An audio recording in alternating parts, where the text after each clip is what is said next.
Argentina ভুলেও support করবেন না, কারণ যার হার্ট অ্যাটাক আছে তার মনে করি জান চলে যেতে পারে। এখন কথা হয়েছে আর 4টা দল রয়েছে, এই 4টা দলের মধ্যে কে কে ফাইনালে যেতে পারে অবশ্যই কমেন্ট বক্সে কমেন্ট করে জানাবেন, দেখি কার কমেন্ট সঠিক হয়।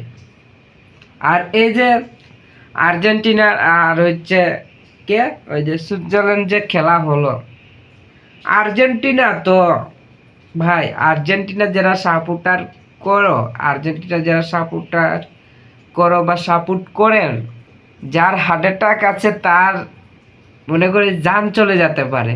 আর্জেন্টিনা ভুলেও সাপোর্ট করবেন না, কারণ এরা এমন একটা দল যে দলে কোনো ভরসাই নাই, কিন্তু ভরসা এমনভাবে ভরসা করে লাস্টের সময়, আর লাস্টের সময় কিভাবে 2-3টা গোল দিয়ে দেয়, আগে গোল দিতে পারে না।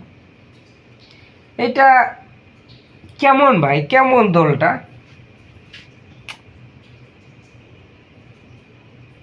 এইটা হলো মূল বিষয়, যে আর্জেন্টিনা কাঁদাতেও জানে, আর্জেন্টিনা হাসাতেও পারে।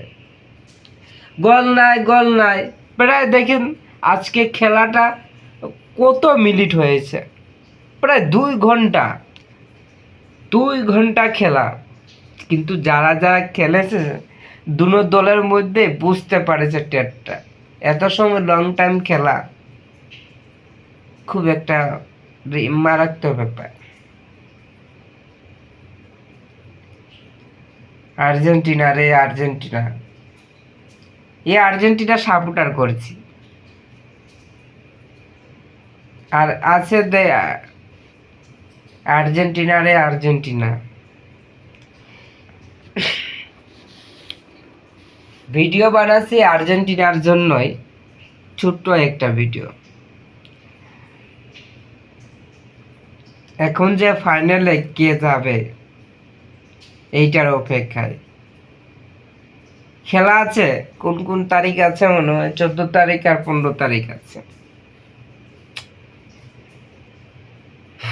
এখন ফ্রান্স কিরকম খেলে, তো তোমাদের কল্পনা কি যে আর্জেন্টিনা বা ফ্রান্স যাবে আবার ফাইনালে 2022 সালে যেভাবে গেছিল এইভাবে, আর নাকি স্পেন নাকি ইংল্যান্ড যাবে, কোনটা? নাকি ইংল্যান্ড নাকি ফ্রান্স যাবে, নাকি স্পেন নাকি আর্জেন্টিনা যাবে, কোনটা?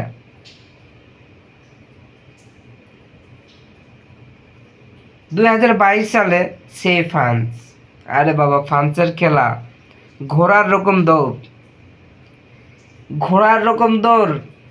আর্জেন্টিনার তো প্লেয়াররা পাত্তাই পাচ্ছে না ওই কি বলে ওই এমবাপ্পের কাছে।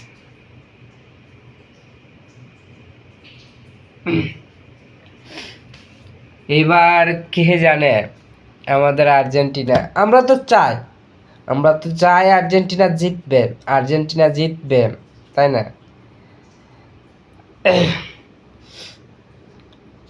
এখন মাঠে নাই ব্রাজিল, ব্রাজিল তো মাঠে নাই, মানে বিশ্বকাপেই নাই, লাফালাফি করে লাভ আছে।